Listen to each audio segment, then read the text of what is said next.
Welcome to Four Quarter Lives, the podcast exploring how longer lives are reshaping countries, companies, couples, and careers.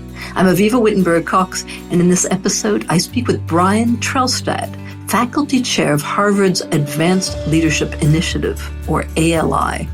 Founded in 2009, ALI was the pioneering program for leaders in their third quarters of life, those ready to pivot from high-achieving careers toward tackling complex social challenges. Brian shares how the program evolved from its founding vision, why impact is the core of its mission, and how it helps experienced leaders retool for purpose-driven work. We explore what makes ALI distinctive, what kind of candidates thrive there, and how it's building a lifelong community of changemakers. And full disclosure, I did ALI back in 2022. We also talk about the humility, curiosity, and beginner's mindset needed to lead well in life's second half, and why pro-social engagement may be as good for your health as it is for the world. Welcome, Brian Trelstad, to Four Quarter Lives. Thank you for having me. Delighted to have you with us. So, full disclosure, I am an alumni of the Harvard Advanced Leadership Initiative, so nobody's going to claim that I'm totally objective, but I think I'm a good person to ask you to describe this wonderful program more fully. And, I'm really proud of being an alumni of Harvard's ALI program, as we call it. It was the pioneering program, the first of its kind, and has inspired many other third chapter, or what some people call midlife transition programs all around the world. So maybe you can just remind us, what was the founding vision of ALI and how has it evolved since 2009 now? Well, thank you for having me and for having been a pioneering participant in Harvard's ALI program. As you reference, it was launched in 2009, about 2 or 3 years after a white paper had been written in 2006 by 3 of my colleagues who were all then at Harvard Business School: Rosabeth Moss-Kanter, who was the founding faculty chair of ALI, Nathan Noria, who went on to become the dean of Harvard Business School, and Rakesh Khurana, who was the dean of Harvard College until the end of this academic year. And the 3 of them wrote a white paper which identified 3 converging trends. One was a demographic shift where lifespan and health span was increasing tremendously. Second was a need for higher education to re-engage in matters of public problem solving. And third was the complexity of a range of problems which my colleague Rebecca Henderson might now call the polycrisis, that required advanced leadership.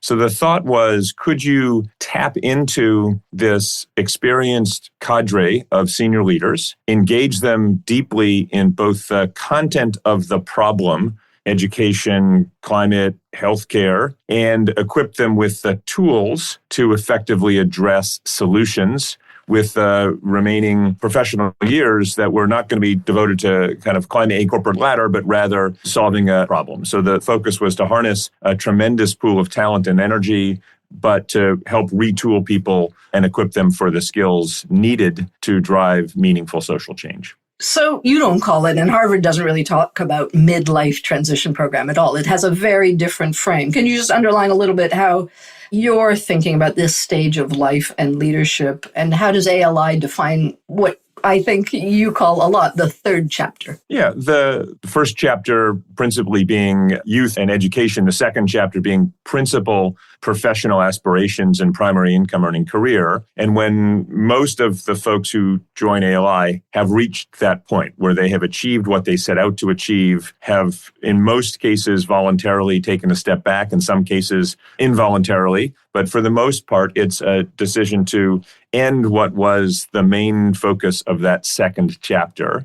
And most folks didn't really have a plan for what the third chapter would bring. And so they are given an opportunity with Harvard's program, with the other programs, the peer programs that have emerged over the last decade or more, to take a step back. And ours is principally oriented to folks who want to make a difference on a problem that they care deeply about.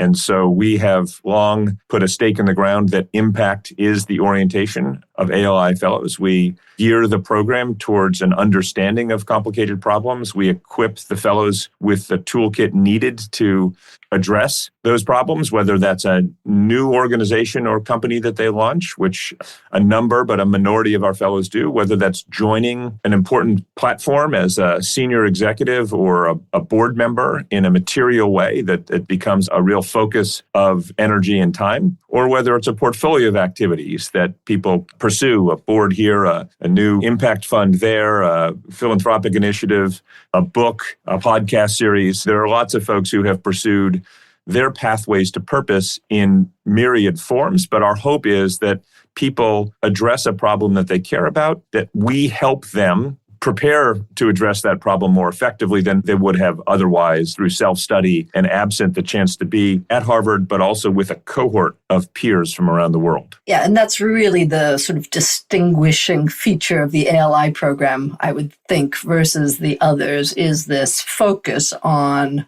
impact and actually coming to the program. Really, you're asking people to come with a project or an idea of a project, or you're just inviting them also to come and study a myriad of potential issues around the world that they might want to address. We are perceived as only accepting people who know exactly what they want to do, and that is in fact not the case. We do ask in the application, why do you want to spend a year at Harvard? And I would say 2/3 of our applicants have a pretty clear idea. And often their essays link back to formative experiences in their childhood, high school, or college. And I wouldn't say they're unfulfilled dreams, but they're deferred issues that are really grounded in their life story that may have manifest in their philanthropy or a course in college or an internship, but life took them in a different direction and now they want to get back to that. There is often a real through line that you can pull in people's life stories that begins to surface in the application, and we try to encourage them, if there's that kind of consistent revealed preference over multiple decades of curiosity about a problem, we point people in that direction.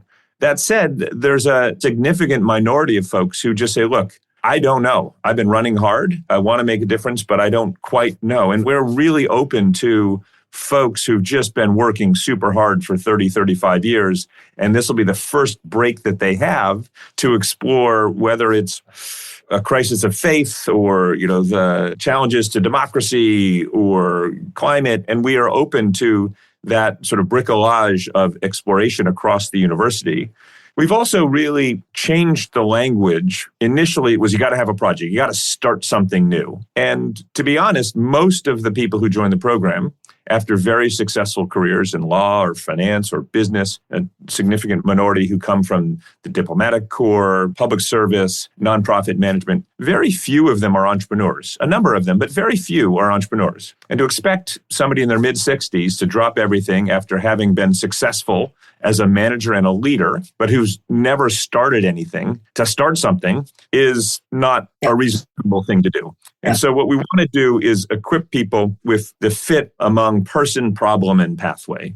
And that's a framework that our colleagues at the Harvard Kennedy School, Julie Badalana, among them who teaches in the program, has introduced broadly in the social sector as they and her colleagues write about social entrepreneurs. You need to figure out who you are as a person, and we enable people to interrogate that, both individually and in small groups. We want you to understand deeply a problem that you care about. We don't care what problem you care about. You have to figure that out, whether you come in with what that is or whether you discover it in your second semester. We are agnostic. But at the point where you figure out who you are and why you care about this problem, we then want you to identify a pathway forward. And again, as I mentioned, that pathway could be, I'm going to start something, and we've had a number of successful founders. And it could be, I want to join a platform that is already doing this, where I can use my marketing skills or my finance skills or my strategy skills, my human resource skills, whatever functional skills you might bring to bear, they could easily join up with an existing organization that's doing great work. Or you might say, look, I don't want to commit to one big thing, but I've got 3 or 4 things that I'm going to kind of place bets in, and I'm going to continue to learn. So our hope is that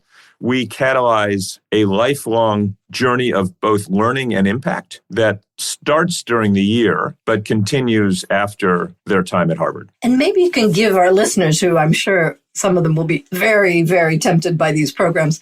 An idea of what are you looking for? I was very attracted to the fact that I was part of the first gender-balanced ALI groups, which is rare because a lot of these programs are kind of female-heavy, actually. It's women who tend to be quite interested in some midlife reinvention. So I thought it was very intriguing to have a more balanced program. It was also another thing that was very important to me. It was internationally balanced. Half the group was international, or let's say non-US. So there was a balance between those two.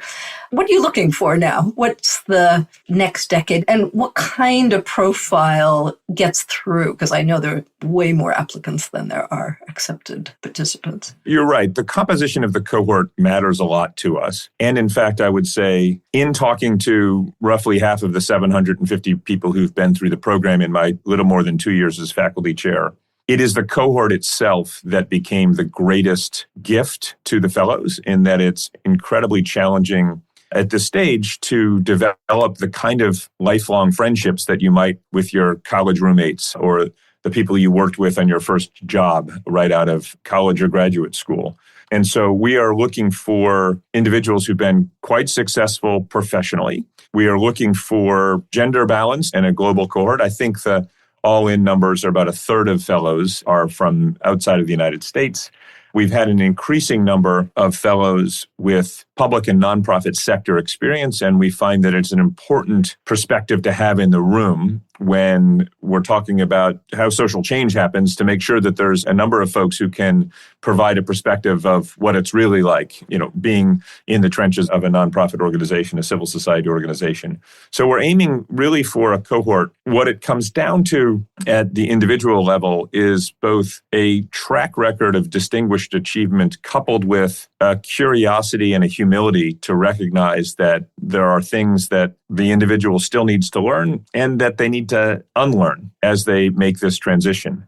And so we're really mindful of how we compose a cohort of folks who will be one another's best supports. We try to identify kind of resume patterns and prima donnas, and we don't think that they are a good fit for this cohort approach. And we also try to zero in on people who we think will get something done, whether that's an identified project or just a predisposition to create forward momentum wherever they have been. And so that's a cohort. There's no age range per se, but it's typically 20 to 25 years of sustained professional achievement. But the range of ages has been sort of 60 plus or minus 15 years as we find fellows who are looking for that next chapter experience. Definitely one of the most active participants in my cohort was 75-year-old Luis Gallegos, who's been very impressive at the upper end of that range. So yes, a good age range. You describe a little bit 3 phases of these programs, kind of the before, during, and after, and that the ALI program has been incredibly strong at the during.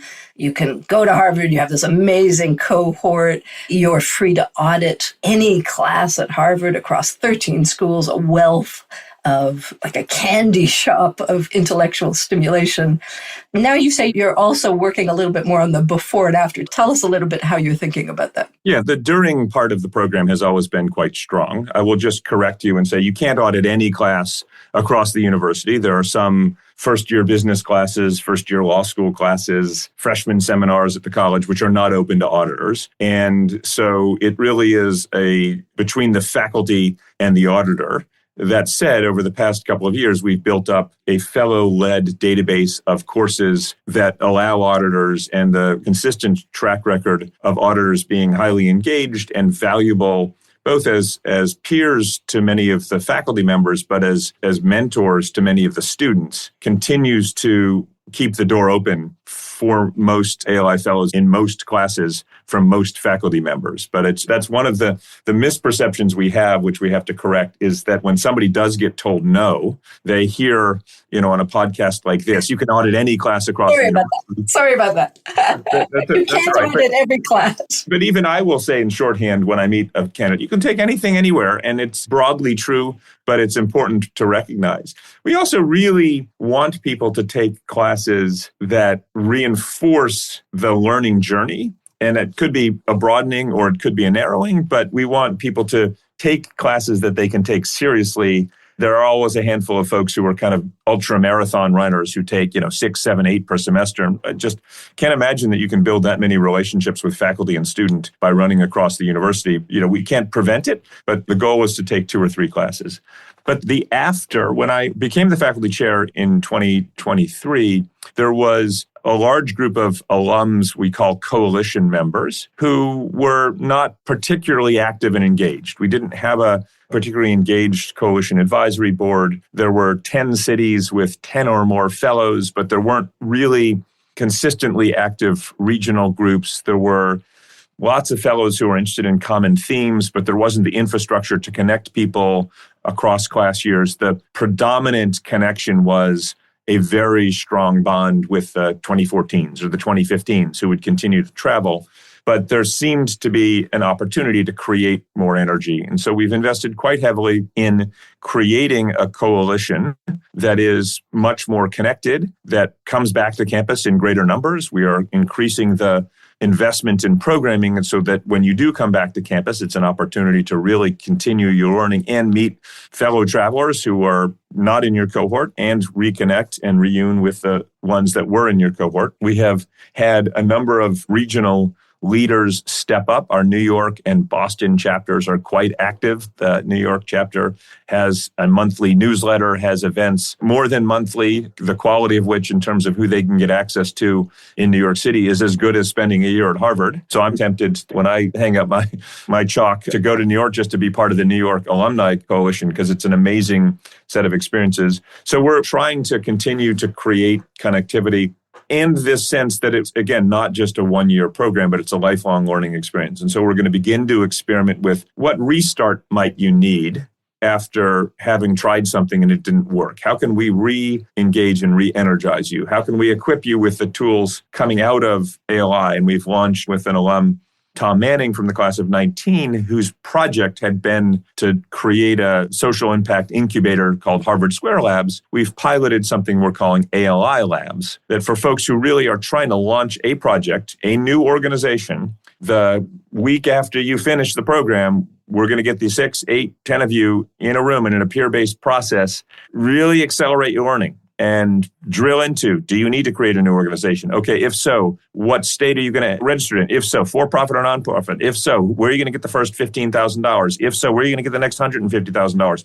Come up with a 100-day plan. Leaving here, I had heard consistently that folks felt a great sense of momentum, but then oh my gosh, I'm back at home and I've lost my bearings. And so we really want to provide people with the scaffolding to get going. And in my experience studying and researching social entrepreneurs, there's this moment of commitment. And when somebody gives you a bit of money and when you have an organization and maybe a URL and an email address, it completely transforms your identity. I'm now running this thing. Oh my gosh, I've got somebody who's working for me. The sense of responsibility, for better or worse, transforms you into the person who's now running the org as opposed to just, I'm working on a project. And so we want to try and equip people as much as we can with that escape velocity to give it their best shot. And if it works, amazing. And if it doesn't work, amazing. You've learned. The only way to learn is to give it a shot. And so we're trying to equip people with the tools to do that and to know when it might not be the right fit. It might be better to join another organization. We want to be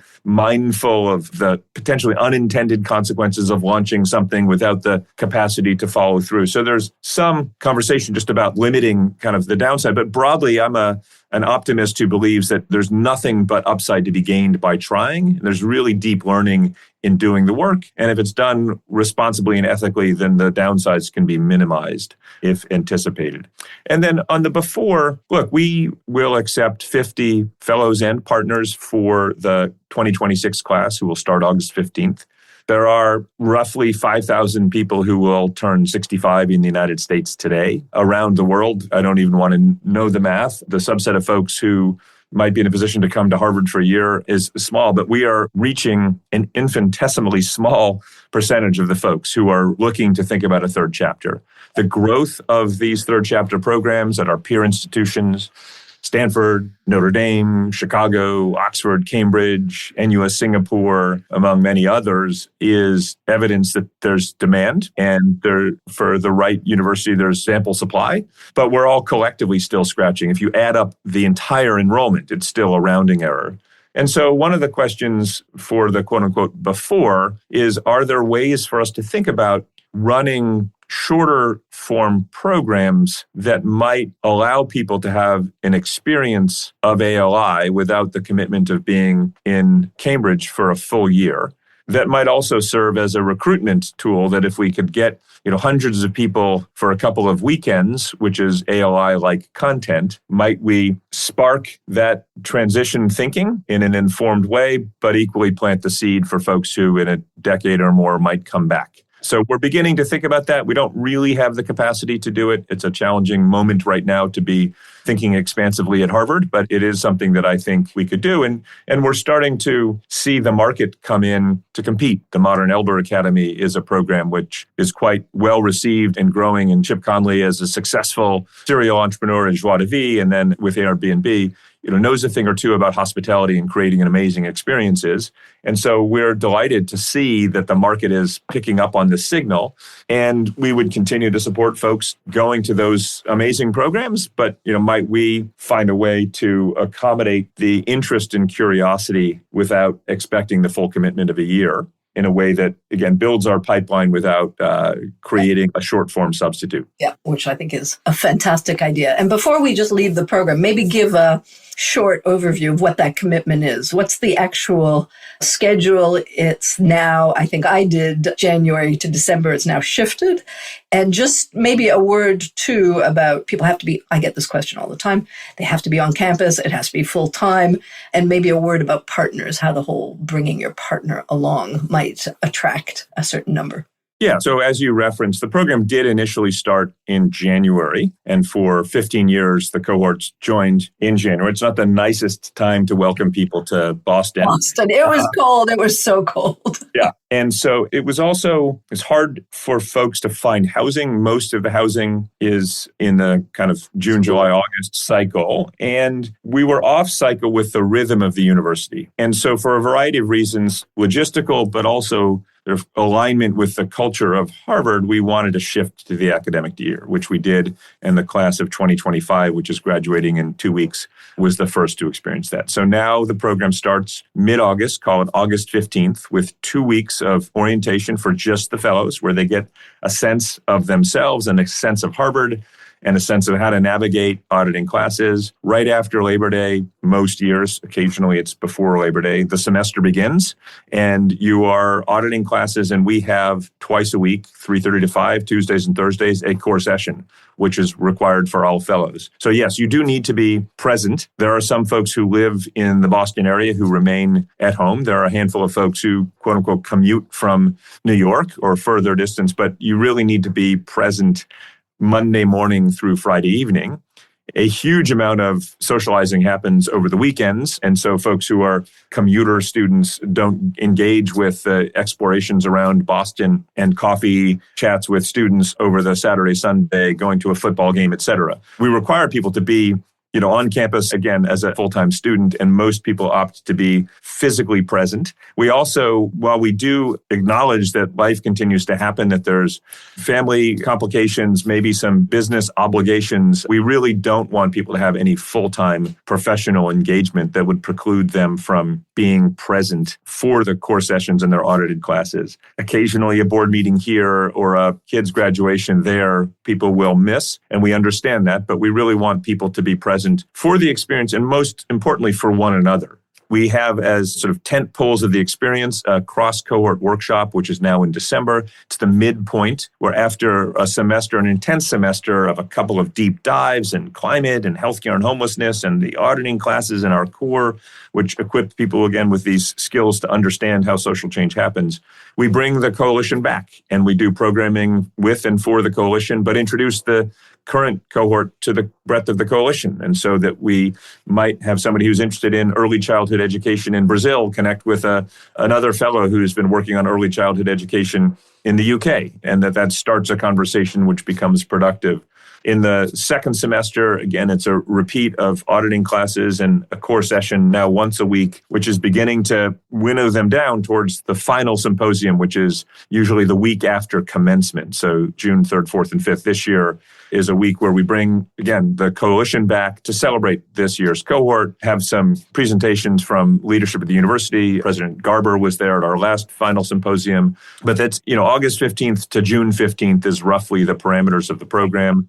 The program ends December 15th and kicks back up again January 15th. So you get a month off for the holidays, and that's the breadth of what we hope. An option of the program is as an admitted fellow, if you have a life partner and they would like to join, they are welcome to do so. Typically, a cohort has about 20% of fellows whose life partners choose to be part of the program. It is not full fee, but they are full participants of the program as they so choose. They can audit courses, they participate in the core, and they are encouraged, although not required, to present what their pathway is going forward. But many of them choose to do so. There are many folks who do have life partners who come with them to Cambridge for the year and who are allowed to participate in a number of activities but are not part of the core program. And that works really quite well. And the final thing I'll say is we've created a senior fellowship program, which for those who have a substantial project which would require them sticking around Harvard for another year, we allow folks to do that. And so we've now had sort of 8 to 10 of each cohort stay for an extra year. Often they're working deeply with a faculty member, finishing the book proposal that they wanted to work on, for which access to the libraries would be tremendously helpful. Taking the class that was pivotal, but because the faculty wasn't present and was on sabbatical the last year, gives them a chance to work with and the like. And those senior fellows have played an important role as coaches and mentors to the current crop of fellows. So that's the shape of the program. And it is a fantastic, life-changing. For all of those I've seen go through it, it's truly transformational. So I also think what's really interesting is the people who direct these programs. And so I just turn a little bit to your background, Brian. You've come into this role a couple of years back, and your background spans all kinds of things: impact investing, social entrepreneurship. Can you share a bit your journey and what drew you to the role at ALI? How does that fit into your own career Q3 choices? Yeah. So I have been a social entrepreneur and a funder of social entrepreneurs for most of my time since graduating from Harvard College. Came into teaching in between 2 impact investing roles. I had helped write the business plan for Acumen Fund, which my friend and colleague and mentor, Jacqueline Novogratz, had spun out of the Rockefeller Foundation in 2001. And I returned to Acumen Fund and became the chief investment officer and really helped grow it. And my role was as much impact investing as it was, how do you help expand a social enterprise that was Acumen Fund? Loved the work, but wanted to focus my energies on the U.S. Acumen Fund at the time was all international development. And so I was given a kind of a 6-month opportunity by Jacqueline to explore the U.S. And in that window was asked to teach a course at Princeton School for Public and International Affairs on social entrepreneurship. I had been 10 years out of Stanford Business School. I had taken an amazing course with Greg Dees, who had been one of the early scholars of social entrepreneurship. I pulled the binder that I still had on my shelf in my home office and started teaching and updating and bringing the cases in. And I just loved the teaching. It was great. It was Monday nights from 7 to 10. And I figured if the students could stay awake until 9:45 on a Monday night, I must be doing something right. And I loved the teaching. And when I launched Bridges in the US, Bridges had also started in London in 2001, 2002, but we launched the first US fund. I continued to teach. My wife, who makes vaccines and is in the pharmaceutical biotech industry, her job brought us to Boston in 2017, and I was given an opportunity to teach my class on social entrepreneurship and systems change at Harvard Business School. And that slowly over time grew. My very first class, I had 5 ALI fellows who were in it, and they really liked it. And they said, gosh, this content would be great to bring into the core. So I met my predecessor, Meredith Rosenthal, and ended up being asked to both teach in the core and join the faculty advisory board for ALI. And as I continued to teach more and more at Harvard, and I was stepping back from the day-to-day of impact investing. I'm still on the board of Bridges, but I went from 1 class to 2 classes to, through COVID, ultimately teaching pretty much full-time. I was given a call by Meredith to say, hey, look, I'm going to step down. You should think about taking this on. This is amazing. To me, the content of what I teach is very well suited to the journey that the fellows are on. And it's an entrepreneurial opportunity to build something. It's an an amazing program that I think has just started to scratch the surface of its potential, that is effectively financially self-sufficient on revenues. It's a good news story for Harvard that has great support and oversight from the university, but also is kind of open for experimentation. Every time we've asked the provost's office if we can do something, they're like, that sounds great, give it a shot.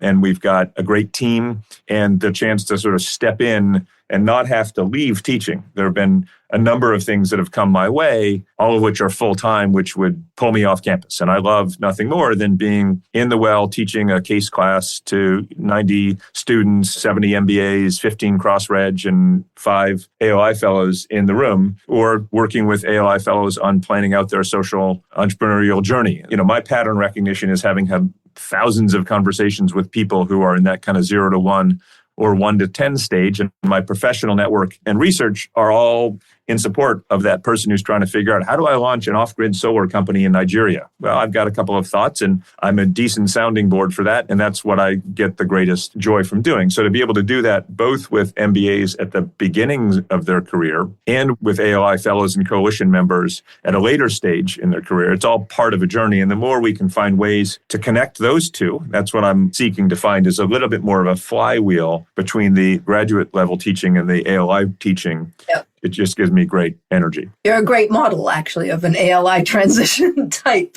Without having actually done the program, you've just run it, which is probably just as good an education. Tell me, you've seen now thousands of people go through this across your career. What are the biggest challenges that people face when shifting from this traditional private sector leadership to next careers and social impact? I'd use an analogy I use when talking about impact investing. I've been in the field of impact investing since its inception, before it was even called that. And we often would have career transition folks. In fact, my colleague and friend Ann McDougall, who was in ALI 2013, had been the chief administrative officer at Acumen Fund after a successful legal career transitioning into Acumen Fund, and then ultimately went after Acumen to ALI. And she wasn't among them, but a lot of folks have investment experience when they try to do impact investing, but they don't understand impact. And I think really being attuned to and listening to a completely different sector. And, it's like picking up not just a different instrument, but a different sport. Imagine you're a gifted tennis player, and because you know your way around strings, you assume you can play the violin. It makes no sense.